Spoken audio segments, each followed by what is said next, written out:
네, 우리 집 주치의와 함께하는 시간 닥터플러스입니다. 자, 오늘은 치과 전문의 김진림 원장님과 함께하겠습니다. 반갑습니다. 네, 안녕하세요. 치과 전문의 김진림입니다. 네, 반갑습니다. 치과 하니까 딱 떠오르는데요. 어렸을 때는 치과가 참 아파서 무서워서 안 갔는데 요즘에는 비싸서 못 가겠어요. 그만큼 치과에 대해서는 많은 두려움을 갖고 계시고 또 생활 속에서 자주 가게 되는 곳이 또 치과가 아닐까 싶은데 오늘 이 시간은 치과에 관한 모든 정보들 무료로 알아가실 수 있으니까 꼭 함께 하시면 좋겠습니다. 자, 그렇다면 오늘 주제는 뭔가요? 치아의 건강이 얼마나 중요한지는 제가 굳이 말씀드리지 않아도 다들 잘 아실 것입니다. 네. 하지만 아무리 아끼고 잘 관리한다 하더라도 세월이 흐르면서 치아는 조금씩 약해지고요. 주변 잇몸에도 염증이 생기면서 피치 못하게 발치를 하는 경우도 생깁니다. 네네. 하지만 그렇다고 해서 치아 없이 살 수는 없죠. 그 기능을 대체해 줄 수 있는 방법을 찾아야 하는데 그 대표적인 것이 바로 틀니 그리고 임플란트입니다. 오늘은 그 두 가지의 방법을 합쳐놓은 치료법인 임플란트 틀니 치료법에 대해서 알아보는 시간을 준비했습니다. 오늘 닥터플러스 주제는 임플란트 틀니입니다.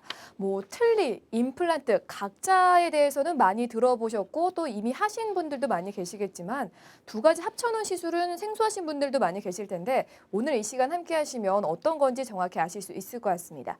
자, 그렇다면 저는 이 질문 먼저 한번 드려볼게요. 사실 치아는 굉장히 작지만 이게 아프면 정말 온몸이 아플 만큼 신체에 전반적으로 영향을 끼치잖아요. 치아가 아프면 다른 문제가 생기기도 하죠.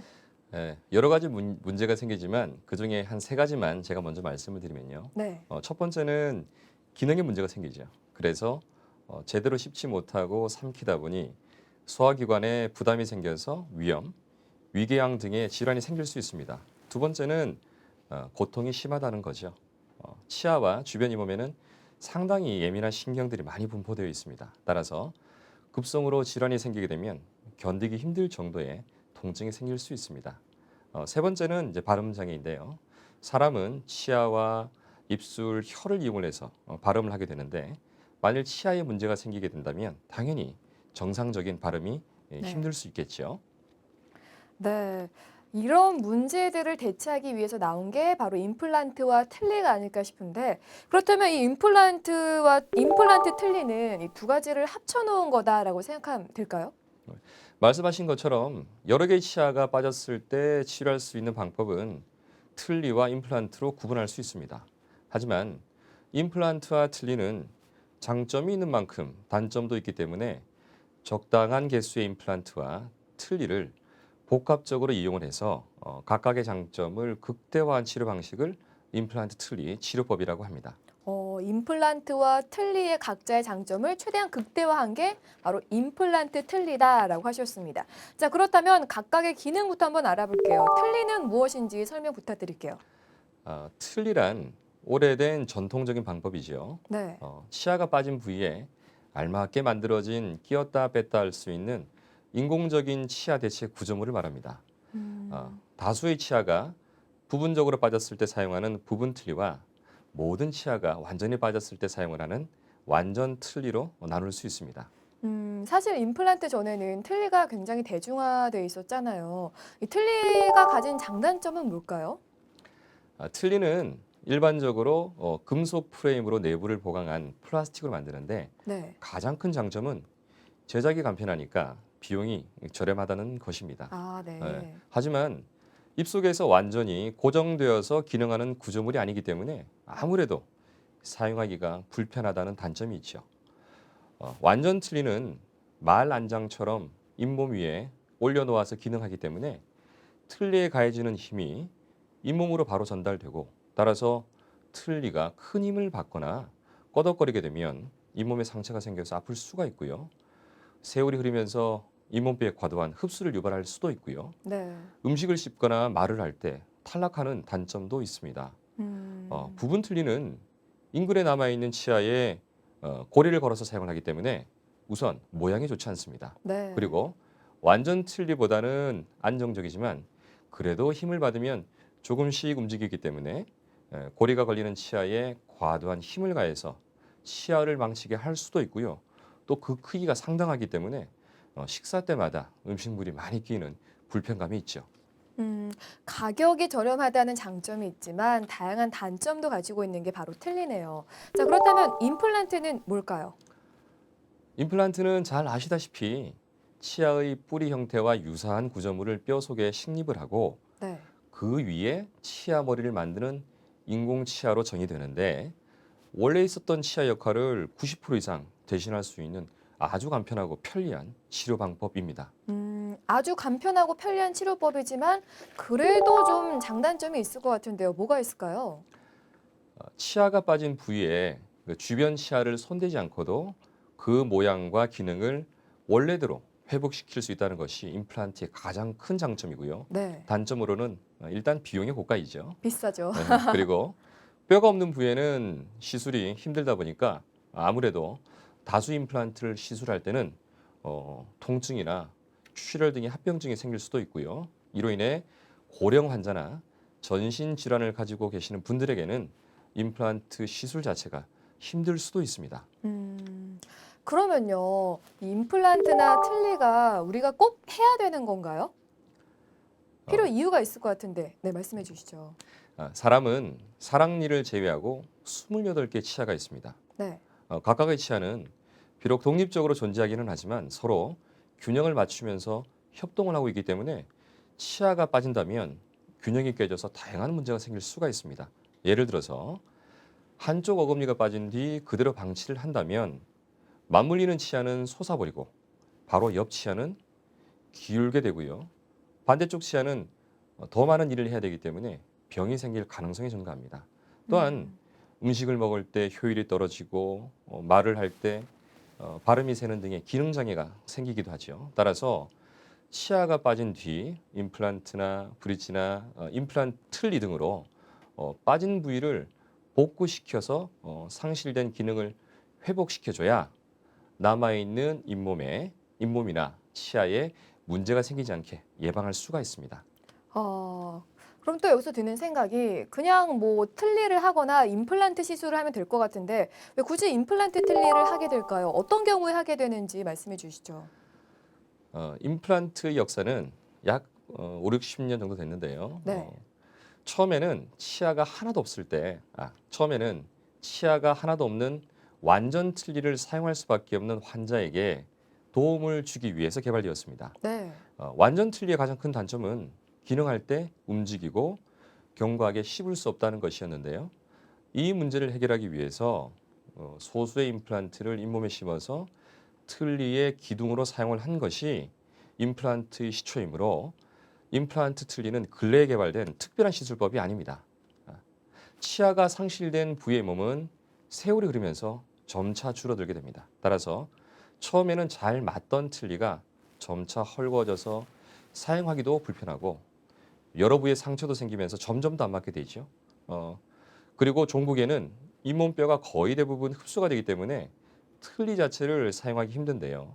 이런 문제를 해결하기 위해서 임플란트를 2개 혹은 4개 정도 심어서 기둥으로 삼고 틀니를 그 위에 결합시키는 거죠. 즉, 틀니 사용에 불편함을 많이 느끼시는 환자들에게 임플란트 틀니는 아주 유용한 치료 방법입니다. 그리고 음, 전체 임플란트를 하셔야 되는데 비용 부담 때문에 결정을 못 하시는 분들에게도 권해드리는데요. 그때는 심미적으로 그리고 기능적으로 중요한 부위에만 임플란트를 하시고 나머지 부위에는 틀니를 끼워서 경제성을 높일 수 있는 것도 임플란트 틀니 치료법의 큰 장점이 되겠습니다. 그러면 제가 잘 이해를 못한 걸 수도 있긴 한데 완전 틀니가 아니라 부분 틀니에 임플란트를 결합시키는 경우도 있을까요? 그럼요. 네. 치아가 빠진 부위에만 임플란트를 한두 개 심어서 부분 틀니 속에 포함시키는 방법인데요. 어, 그렇게 해주면 틀니가 잇몸을 누르지 않아서 움직임이 덜해지고 그로 인해 편안하고 안정적이고 견고하게 기능하게끔 할 수 있습니다. 음, 다시 한번 정리를 하자면 이 틀니의 단점과 임플란트의 고가라는 단점을 좀 보완한 게 임플란트 틀니가 아닐까 싶습니다. 자, 그러면은 임플란트 틀니 시술을 받으면 임플란트의 기능을 대신한다라고 생각해도 좋을까요? 임플란트와 틀니는 그 성질이 확연히 다르기 때문에 네. 임플란트 틀니 치료법이 임플란트 역할을 완전히 대신한다기보다는 네네. 임플란트를 다 하지 못하는 상황이 생겼을 때 대안 치료로 고려하는 것이 좋겠습니다. 또 경우에 따라서는 임플란트나 틀니 단일 치료 방법보다 더 효율적이라고 판단될 때 사용하는 방법이지요. 음, 결국에는 뭐 임플란트가 비용적으로 좀 부담이 되시는 분들은 임플란트 틀니를 하셔도 꽤 만족스러운 효과를 얻을 수 있다는 말씀이신 거죠. 네. 네, 알겠습니다. 자, 그럼 지금부터는 임플란트 틀니의 치료 방법에 대해서 한번 자세히 알아보겠습니다. 자, 임플란트 틀니 이 두 가지를 결합한 만큼 치료 방법이 좀 특별할 것 같은데 어떤가요? 그렇지는 않습니다. 네. 임플란트 틀니 치료법이라고 해서 특수한 수술 방법이 있는 것이 아니라 어, 일반적인 틀니 치료 방법과 일반적인 임플란트 치료 방법을 그대로 사용을 하게 됩니다. 아, 네. 우선 환자의 요구를 파악을 해서 대략적인 임플란트 개수와 치료 방향에 대해서 상의를 하고 본을 떠서 모형 분석을 하고 CT나 기타 방사선 검사, 임상 검사, 환자의 병력 등을 확인을 해서 치료 계획을 결정을 합니다. 그렇게 해서 틀니가 들어갈 부분과 임플란트가 들어갈 부위가 결정이 되면 계획된 부위의 임플란트를 정확히 시술을 하고 임플란트가 잘 남을 때까지 서너 달 기다린 뒤에 임플란트로 먼저 뼈대를 만들거나 치아를 만들고 그 뒤에 다시 본을 떠서 틀니를 제작하고 난 뒤 결합시키는 방법입니다. 좀 더 좀 구체적으로 설명 좀 부탁드릴게요, 원장님. 네, 제가 이해를 돕기 위해서 치료 사례를 준비했는데요. 먼저 사진을 보시겠습니다. 네. 치료 전 정면 모습입니다. 상태가 상당히 좋지 않습니다. 네네. 네, 치료 전 윗니 모습이고요. 치료 전 아랫니 모습입니다. 아, 이분은 심각한 치주염으로 치아 주변 치족을 흡수가 심해서 거의 대부분의 치아가 흔들거리는 상태인데요. 50대 초반으로 상대적으로 젊으신 분이기 때문에 위아래 발치 후 모두 임플란트로 시술을 해서 틀니를 사용 안 하시게 할 수도 있지만 환자분이 뭐 비용이나 그리고 수술에 대해서 부담스러워 하셨기 때문에 네. 최소한의 개수로 임플란트를 심어서 임플란트 틀니 결합 치료를 하기로 했습니다. 네네. 그래서 위아래 모든 치아를 뽑고 위쪽은 앞니에 4개 임플란트를 심어서 8개의 치아를 만들고 어금니에는 틀니를 끼우기로 했고요. 아래쪽은 2개의 임플란트를 심어서 틀니 속에 임플란트를 끼우기로 계획했습니다. 네. 먼저 발치 후 사진이고요. 이 엑스레이는 임플란트 시술 후 방사선 사진입니다. 네네. 그리고 치료 후 정면 사진입니다. 많이 달라졌네요. 치료 후 위쪽과 아래쪽 모습이고요. 처음과 완전히 다른 모습을 확인할 수가 있습니다. 아, 위아래 모두가 임플란트 틀니 치료 방법이지만 사실 내용은 조금 다릅니다. 아래쪽은 틀니의 단점을 보강하고자 임플란트를 사용을 한 것이고요. 네. 위쪽은 반대로 임플란트의 단점을 보강하고자 앞니에만 임플란트를 심고 어금니에는 틀니를 끼운 것입니다. 어. 이게 사진으로 보니까 확실히 느껴지는 게 정말 기능적인 단점도 보완을 하겠지만 심미적으로도 굉장히 예뻐지는 것 같아요. 뭐 같이 교정을 한 것처럼 예쁘고 고른 치아를 갖게 되는 것 같은데 자, 그렇다면 지금 뭐 이분처럼 소수의 치아가 남아 있는 경우도 있을 거 아니에요. 그럼 그런 분들은 치료할 때 좀 치아 상태가 안 좋으면 영향을 줄까요? 당연합니다. 네. 부분 틀니는 치아에 고리를 걸어서 치아가 없는 부위에 틀니를 끼우는 것인데 네. 고리가 걸리는 치아나 그 주변 치아가 뭐 충치나 치주염 등의 질병이 걸렸다면 반드시 먼저 치료를 해야죠. 그렇지 않으면 부분 틀니에 전달되는 힘이 고리를 통해서 치아에 전달되고 이 힘을 치아가 견뎌내지 못하면 다시 발치를 할 수밖에 없는 상황이 생길 수도 있습니다. 결국에는 남아있는 소수의 치아도 건강해야 좀 더 효과적인 결과를 얻을 수 있을 텐데 이런 경우에 해결책은 없을까요?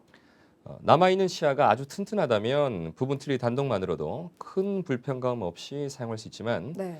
그렇지 않다면 치아가 없는 부위에만 임플란트를 심어서 틀니와 결합시킴으로써 건강하지 않은 잔존 치아에 집중될 힘을 임플란트로 분산시킬 수 있다면 훨씬 안전하고 효율적인 치료 방법이 될 수 있죠. 알겠습니다. 자, 임플란트와 틀니에 대해서 계속해서 이야기를 나눠보고 있는데요. 아무래도 임플란트와 틀니 각자의 장점을 합친 시술이긴 하지만 단점 또한 또 두 배가 있지 않을까 하는 걱정이 되는데 부작용이나 후유증은 없을까요? 사실 임플란트와 틀니가 상호 보완적으로 기능을 하기 때문에 단독으로 사용할 때에 비해서 부작용이 훨씬 덜한 편입니다. 아, 그래요.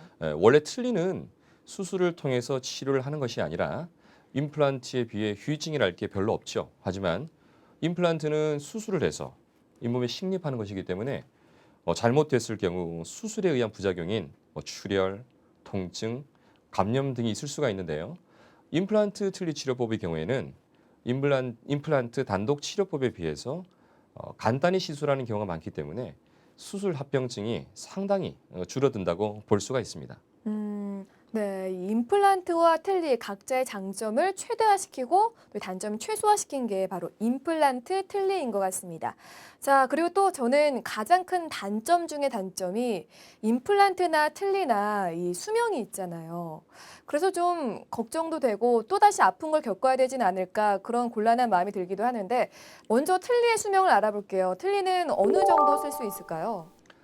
치아가 빠진 잇몸뼈는 시간이 흐르면서 지속적으로 흡수가 일어납니다. 네. 틀니는 잇몸에다 맞추어서 제작하는 것이기 때문에 세월이 흐르면 당연히 잘 안 맞게 되고요. 그럴 때마다 재료를 조금씩 추가해서 잇몸에다가 다시 맞추는 수리 과정을 거쳐야 되는데 그렇게 수리하시는 분들이 거의 없습니다. 그렇죠. 네. 그 이유는 수리하는 데 드는 비용도 만만치 않고 번거롭고 또 그 내용을 알지 못하다 보니까 불편하고 잘 맞지 않더라도 그냥 사용하십니다. 그러다 나중에는 틀니까지도 변형이 생겨서 수리 자체가 힘들 때까지 방치하는 경우가 대부분입니다. 그래서 일반 틀니의 수명은 평균적으로 3년에서 5년 정도밖에 되지 않습니다. 굉장히 생각보다 더 짧네요. 그럼 임플란트 틀니의 수명은 어느 정도인가요?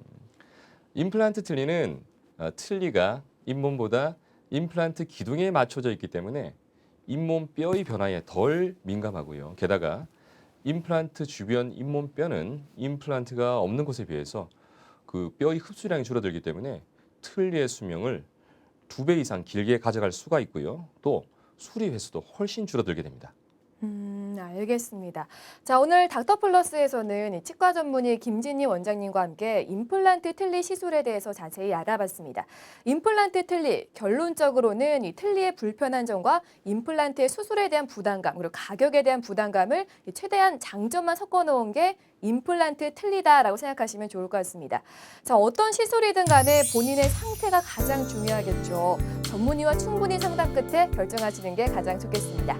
자, 원장님 오늘도 좋은 정보들 감사합니다. 네, 감사합니다.